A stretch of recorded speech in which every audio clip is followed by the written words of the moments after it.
Well, I don't know where to take it from here. So basically, I just want to say that I'm both astounded and enamored and surprised and really impressed by the work that's being done on the ground. And I know, of course, of both Diane and Kareem's commitment, and now David's commitment to improving the livelihood of Egyptians on a very local level. And the scope of both Tadamon's initiatives on the ground and the attempts to reach partners who are also concerned about the very limited progress that is happening to improve the livelihood of Egyptians in urban Cairo is something that deserves both recognition and support and solidarity. So anything that you can do, and this is of course nothing that they haven't told me this. This is an initiative of my own. I'm not being paid under the table or anything like that. So to plug them in, but it really is fantastic work, so I highly appreciate it. Before offering any commentary. Really, we were given a whirlwind tour de force experience here.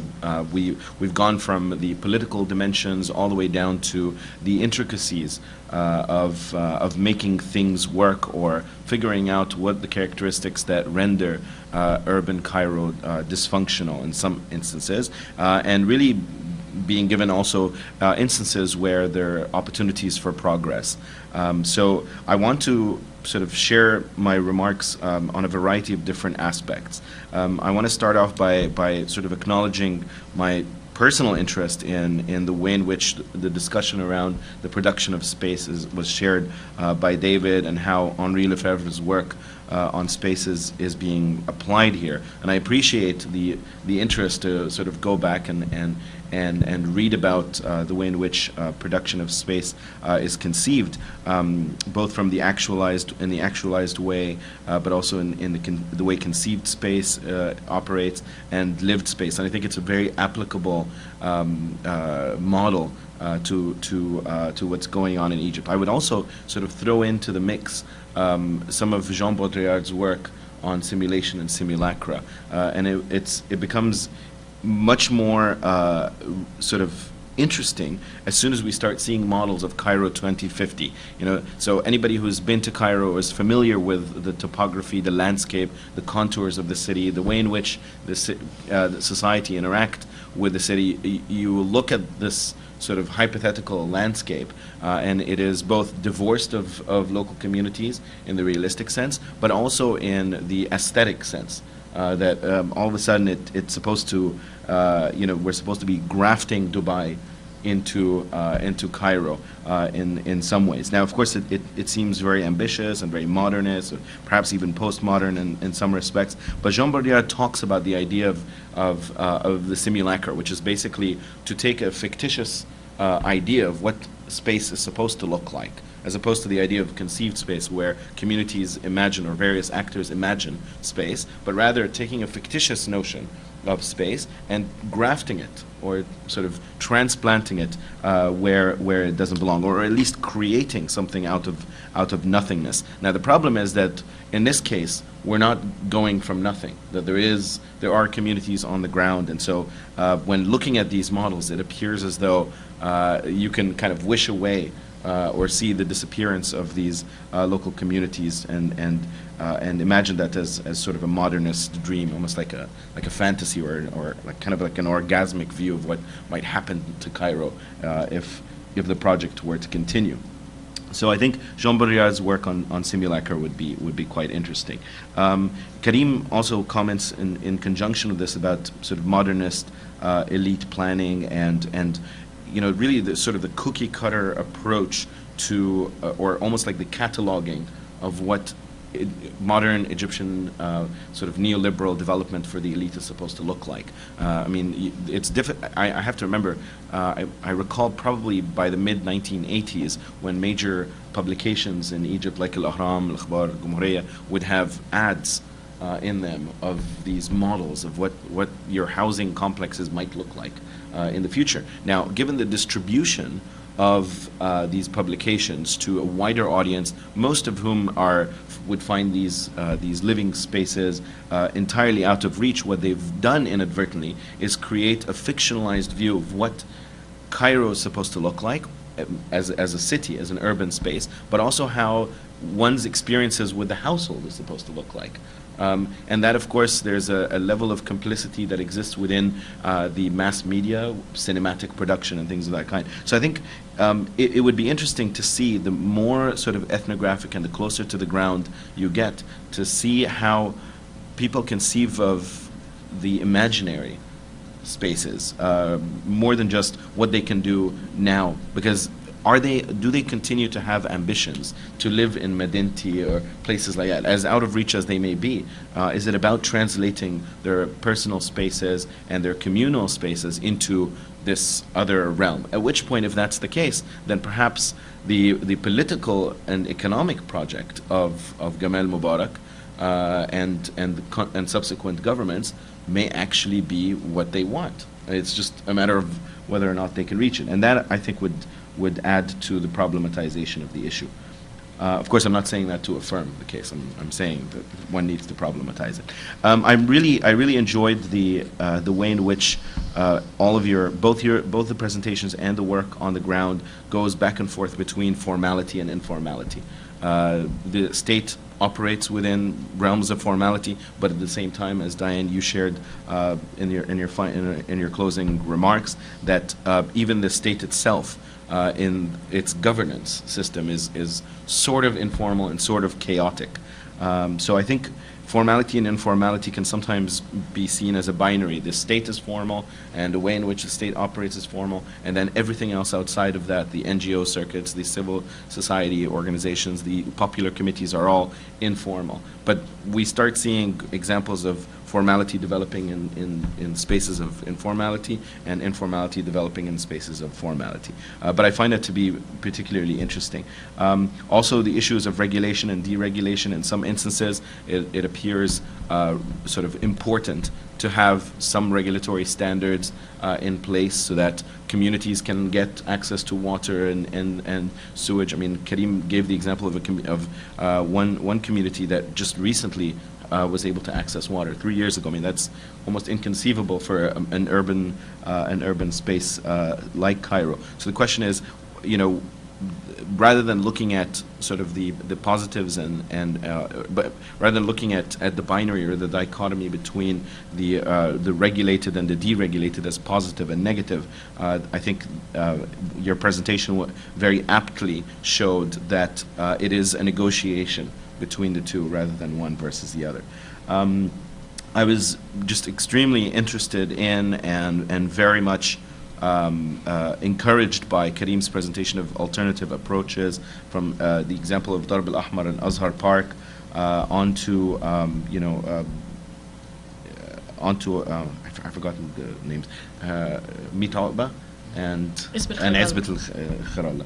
Those are, I mean, both in terms of seeking litigation to extract, concessions from the state, or using popular committees or local action to come up with interesting ideas. All of this is really very, very encouraging. The discussion of restoration versus demolition, I mean, the idea that the state will always prevail.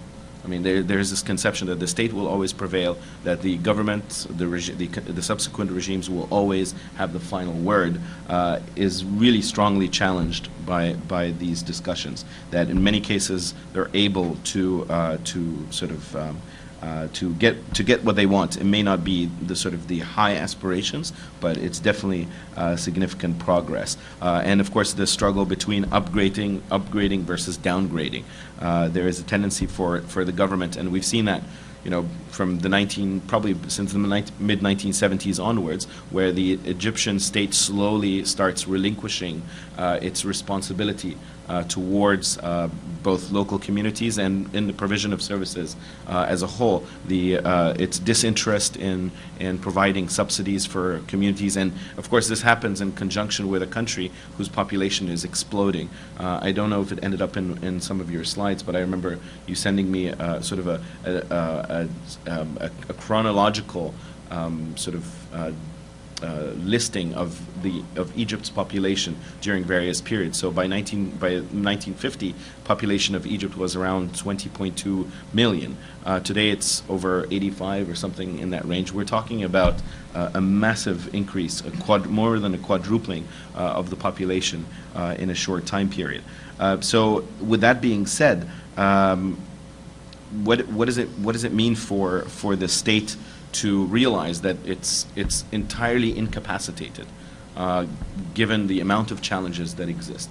And that, I think, is particularly interesting. You've gone from microscopic to macroscopic in a very compelling way. I think the revolution sort of props up on so many different occasions in different ways, sometimes optimistically, sometimes less so.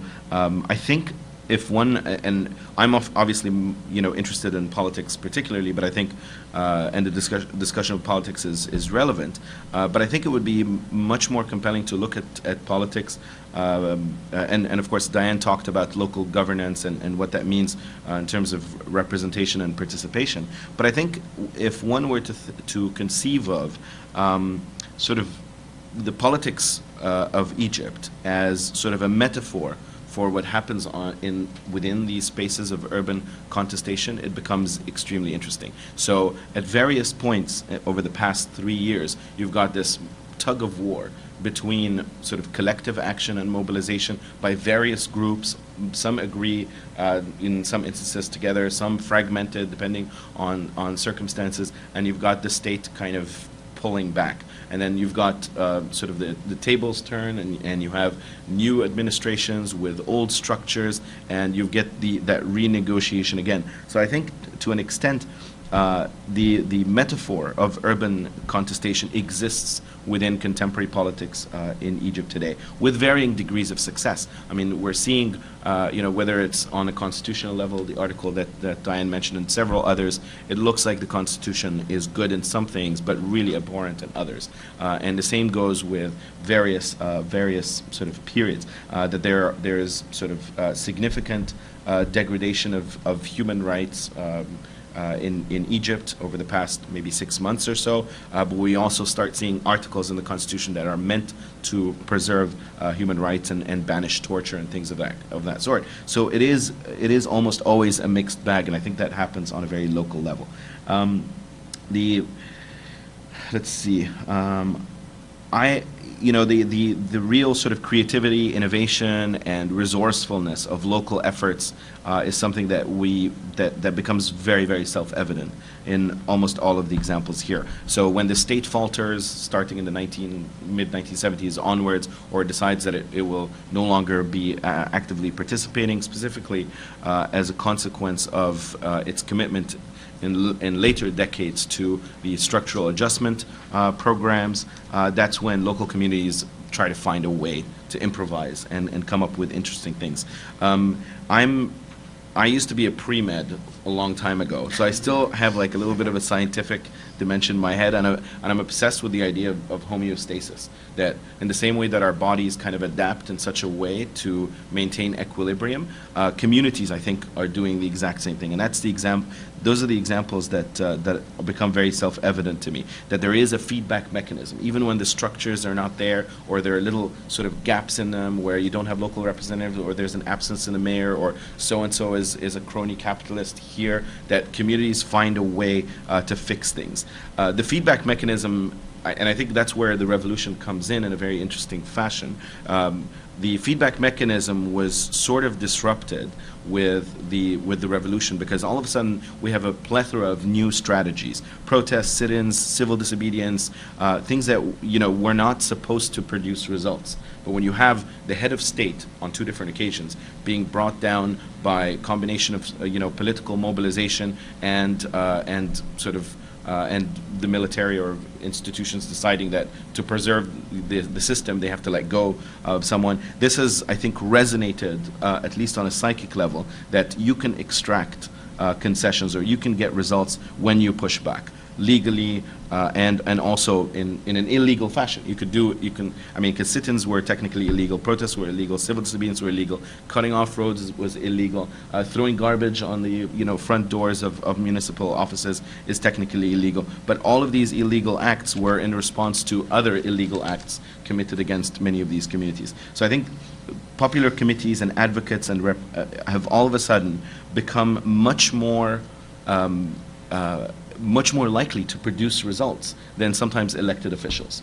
So there is that tension, I think, in a very sort of functional way. About 3 years into the revolution, all of a sudden people have begun to realize that elections are either they will be dissolved, the results of elections will be dissolved, or that you can't really get anything from elected officials, or that they can go back, once they're elected, they speak the same language or resuscitate the same projects like Cairo 2050, and it just basically is fast forwarded by 2 years. All of these things, I think, are a way in which sort of local communities have become, where disenchanted communities go for answers.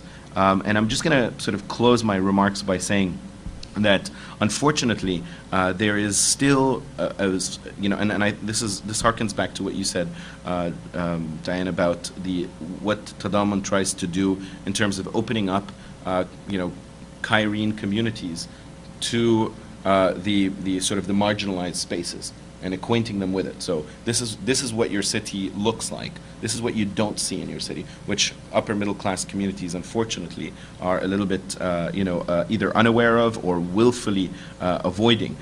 So there is a strong sense of condescension towards anything local, and you hear that unfortunately in a lot of the media, the idea that local communities don't know better, or that the state knows better, or elected officials, or the upper echelons, or the educated have the right solutions. And it also comes on the heels of the view in Egypt that globalization is good. Globalization is good. Localization is problematic. We need to we need to change that dimensions, or that locals don't know better. And I think everything that Tadamun is doing really is sort of a real disruption of that discourse. So despite subsequent governments telling us that locals don't know better, we have a project, whether it's the Renaissance project of the Muslim Brotherhood, or the current view of how progress should be made under the military-backed government, or Mashru' bita Gamal Mubarak during his period. So now I think there is the rise of the local, and it's happening on so many different levels. And I think I'm quite hopeful that in the long term, because of the state's inability to control all of these spaces at once, it will have to concede. And Tadamun is in a position to invigorate and empower many of these communities to replicate success stories, but also learn from mistakes where they've faltered previously. And thank you so much for listening.